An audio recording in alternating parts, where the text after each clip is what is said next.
안녕하세요. 사유학교 교장 최인호입니다. 오늘은 감정을 주제로 사유하는 시간입니다. 우리 감정이 널뛴다고 하죠. 감정 기복이 심할 때 어떻게 해야 하는지 오늘 한번 사유를 해보겠습니다. 감정 기복이 너무 심해서 나 자신이 힘들다는 분들이 요즘 참 많으시더라고요. 누군가의 말 한마디에 쉽게 상처받고 별일 아닌데 화가 치밀고 어떤 날은 그런데 멀쩡한데 또 어떤 날은 이유 없이 무기력해지고 그래서 어떻게든 감정을 조절하면서 평정심을 찾으려고 하지만 이게 좀처럼 마음이 다스려지지 않죠. 그런데요, 감정은 정말 통제해야 하는 걸까요? 오늘은 이 질문을 동양 철학을 통해 감정이 요동치는 순간 우리가 가장 먼저 해야 할 일은 무엇인지에 대해서 함께 사유해 보겠습니다.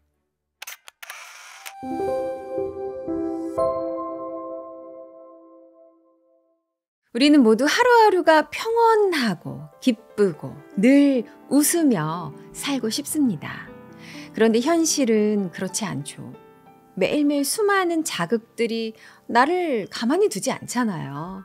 그래서 화가 나고 슬프고 두렵고 내가 어떻게 제어하지 못하는 이 감정들이 불쑥불쑥 올라옵니다. 그러면 이 감정들이 일상생활에 큰 지장을 준다고 생각해서 이 감정들을 좀 이렇게 빨리 떼어내려고 하죠. 감정이 나를 휘두르는 것처럼 느껴질 때가 있습니다. 그래서 어떻게든 감정을 없애려 하죠. 어떻게 하면 이 감정을 조절할 수 있을지, 화를 안 내는 법은 무엇인지 이런 방법들을 많이 찾는데요. 감정을 마치 떼어내야 할 문제처럼 대하죠. 그런데요, 아마 사유학교의 영상을 이렇게 쭉 봐오신 분들이라면 이 감정을 동양 철학에서는 전혀 다르게 말한다는 것을 알고 계실 겁니다. 감정은 절대 불필요한 것이 아니라 몸과 마음이 보내는 신호라고요. 감정이 오르락 내리락 이렇게 요동을 친다는 것은 잘못된 게 아니라 나에게 지금 무언가가 일어나고 있다는 뜻이라는 겁니다. 감정이 요동을 치는 데는 그만한 이유가 있다고 보는 거죠. 이렇게 감정을 대할 수 있는 이유는 바로 나 자신을 그리고 감정을 믿기 때문인데요. 그래서 감정 기복이 심할 때 동양 철학이 제시하는 방법은 두 가지입니다. 가장 우선은 감정을 통제하는 것이 아니라 감정의 출처를 알아보자입니다. 중용 1장에 이런 말이 있습니다. 희로애락 지미발 위지중, 발익의 중절 위지화. 희로애락이 아직 발현하지 않는 것을 일러 중이라 하고 발현하여 모두가 절도에 맞는 것을 일러 화라고 한다라는 뜻인데요. 이게 무슨 말일까요? 우리의 기쁨, 분노, 슬픔, 즐거움의 감정이 아직 발하지 않고 잠재하고 있는 것이 중입니다. 이 중은 성인데요. 천명지위 성이니까 내 몸이니까 중을 몸이라고 보는 겁니다. 자, 우리가 몸이라고 하면 이렇게 감각으로 확인하는 몸만 생각할 수 있는데요. 그것은 고기 육이죠. 그런데 우리 몸이 육만 있지 않죠. 이 몸에는 영혼이 있죠. 그래서 육과 혼이 교차한 것이 내 몸이고 그것을 성이라 하고 중이라고 합니다. 그래서 퇴계 이황 선생님은 성을 몸체라고 말을 했죠. 자, 그래서 다시 돌아가 보면요. 희로애락이 아직 발하지 않은 미발인 상태로 있는 것이 내 몸입니다. 자, 여기서 감정이 아직 발하지 않은 상태를 아직 감정이 일어날 만한 상황이 되지 않아서 감정이 일어나기 전이라고 보시면 안 되고요. 그러니까 내가 지금 자극받을 만한 상황 이전에 이렇게 가만히 있는 상태를 말하는 게 아니라요. 시 공간을 다 떼어낸 나 존재 그 자체를 말하는 것이 바로 미발 중입니다. 그런데 이 존재 안에는 아무것도 없는 것이 아니라 아직 감정이 발하지 않아서 미발인 상태거든요. 그러니까 감정의 씨앗이 있는 잠재적 상태입니다. 빙입니다. 자, 이렇게 세팅되어 있는 나가 이제 세상을 살아갑니다. doing 하는 거죠. 회사를 다니며 일을 하고 사람들을 만나면서 수많은 자극들을 받죠. 그러면 미발, 아직 바라지 않은 희노애락의 감정이 이제 밖으로 드러나게 됩니다.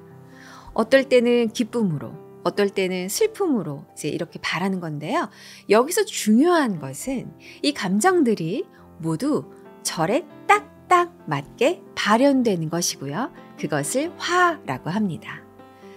그냥 내가 뭘 어떻게 할 수 없이 화가 날 수밖에 없는 상황에서는 화가 딱 맞게 발현하고요. 그렇죠?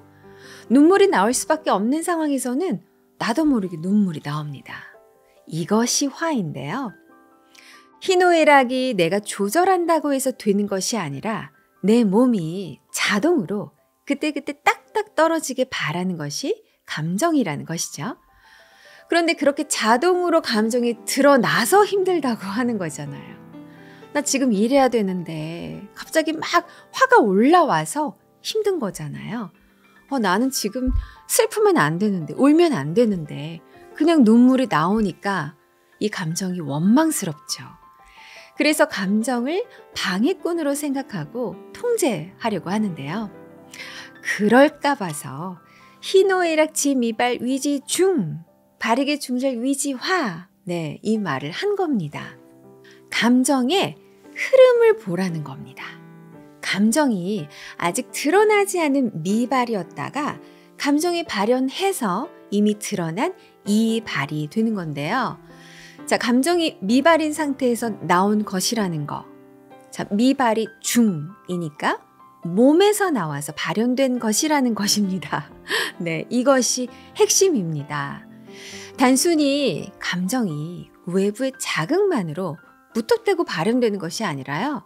자, 이 내 몸 안에 미발인 상태로 이미 내재되어 있죠. 그리고 이미 내재되어 있는 하늘의 이치가 관여를 하면서 그에 따라 절도에 맞게 발현하는 것입니다. 중야자 천하지 대보냐, 화야자 천하지 달도야. 네, 자, 이렇게 그 다음 글귀가 나오는데요. 바로 이를 보충하는 말이 이어지는 거죠. 무슨 말을 지금 더 하고 있냐면요. 감정의 출처가 몸인데 이 몸은 천리, 하늘의 이치를 품고 있는 것이어서 이 감정의 가장 큰 본은 그래서 하늘이라는 겁니다. 거기에서 출발했다는 거죠. 자, 정리를 하면 하늘의 이치로부터 흘러나온 감정이라는 것입니다. 그러니까 감정에도 하늘의 이치가 들어있다는 겁니다. 자, 여기까지 사유를 해보니 어떠세요? 나를 괴롭히는 것 같은 감정이 좀 달리 보이지 않으세요? 뭔가 이유가 있어서 그랬구나. 그리고 그 출처가 하늘이라고 하니까 함부로 해서는 안 된다는 생각이 들지 않으세요? 자, 제가 지금 계속 하늘의 이치, 네, 이렇게 말을 반복해서 하는데요. 이 말이 또 약간 추상적으로 느껴지실 수 있을 것 같아요. 그런데 지금까지 제가 영상에서 많이 언급했던 천리를 말하는 건데 바로 이 세상이 작동되는 우주의 이치, 원리를 바로 하늘의 이치, 천리라고 하는 겁니다. 사람에게는 이 우주의 이치가 내재되어 있고요. 감정은 거기서부터 흘러나왔다는 겁니다. 자, 그러니까 감정은 무턱대고 나를 회방을 놓으려는 것이 아니라 하늘의 이치가 외부 자극에 대해서 충분히 사유하고 판단해서 발현한 것이니까 통제하면 안 되겠죠. 그리고 그 흐름으로 논리적으로 드러난 감정이니 물어봐야겠죠. 지금 왜 슬픔이 드러난 거야? 지금 왜 나 슬픈 거야? 나 지금 왜 화가 난 거야? 네, 이렇게 원인을 살펴봐야겠죠. 뭘 하고 싶었는데 안 됐던 거야? 하고 자신에게 묻는 겁니다. 그 이유는 자기 자신만이 알겠죠? 그래서 자신만이 아는 그 느낌, 밖으로 드러나진 않았지만 혼자만이 느껴지는 이 미발인 그 기미를 놓치지 말고 들여다보라는 말도 이 중용 1장에 함께 언급을 하는데요. 중용 1장에서 감정의 발현의 흐름을 이토록 강조하고 있다는데 우리가 또 주목을 해보면요. 사람들이 살면서 자꾸 하늘의 이치를 잊어버리고 나 왜 이렇게 감정이 요동치는 거야. 빨리 제거해야 되겠다. 이럴까 봐서 이렇게나 강렬히 호소를 하고 있는 것입니다. 자, 이렇게 감정의 든든한 출처를 알았습니다. 그리고 나면 어떻게 될까요? 이제 마음이 고요해집니다. 나 왜 이러는 거야 하고 불안했다가 확실한 출처를 알고 나면 어떨 것 같으세요? 마음이 편안해집니다. 오래전에 어떤 분께서 이 문제로 저에게 찾아오셨거든요. 매일매일 자기 감정이 막 요동을 치니까 자기 자신이 무섭다고, 너무 불안하다고 찾아오셨습니다.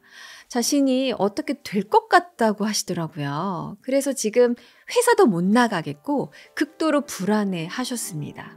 그래서 이제 차근차근 설명을 하면서 이 감정의 출처를 함께 찾아갔죠.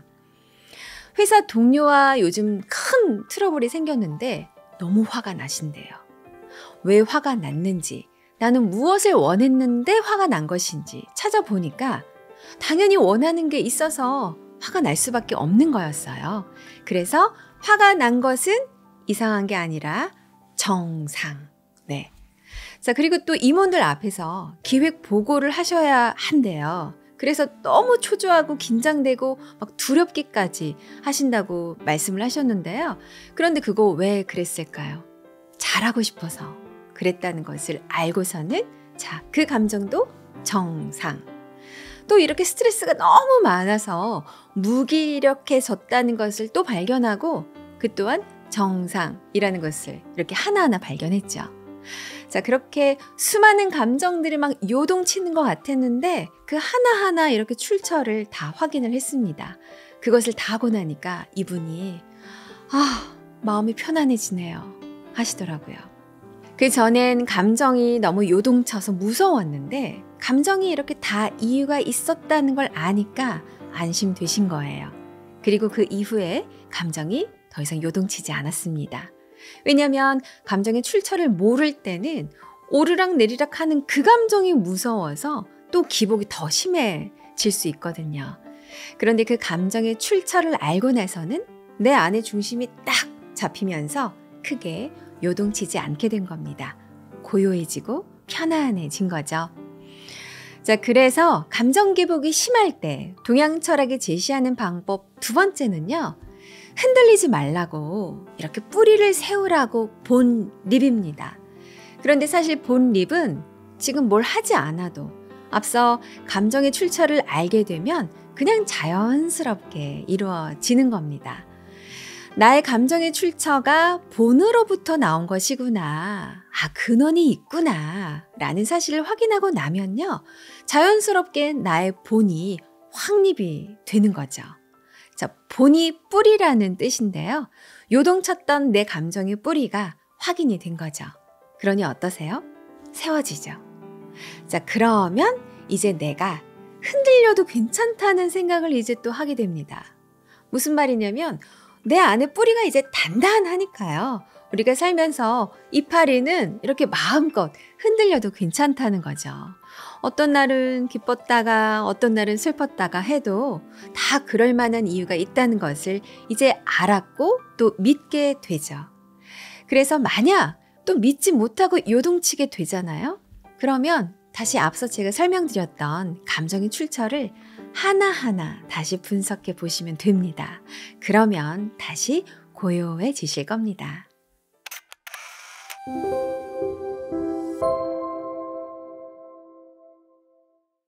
감정 기복이 심할 때 가장 먼저 해야 할 일은 그 감정이 어디에서 왔는지를 조용히 들여다보는 겁니다. 나의 희노애락의 감정에는 하늘의 이치가 깃들어 있는데요. 다 내가 잘 살기 위해서 몸이 알려준 신호니까요. 절대 통제하지 마시고 감정 안의 뜻을 이해하고 따라가시기 바랍니다. 그러면 어느 순간 감정은 나를 흔드는 것이 아니라 나의 중심을 찾아주는 길이 되어 있을 겁니다. 오늘 영상이 도움이 되셨기를 바라고요. 저는 다음 시간에 또 뵙겠습니다. 고맙습니다.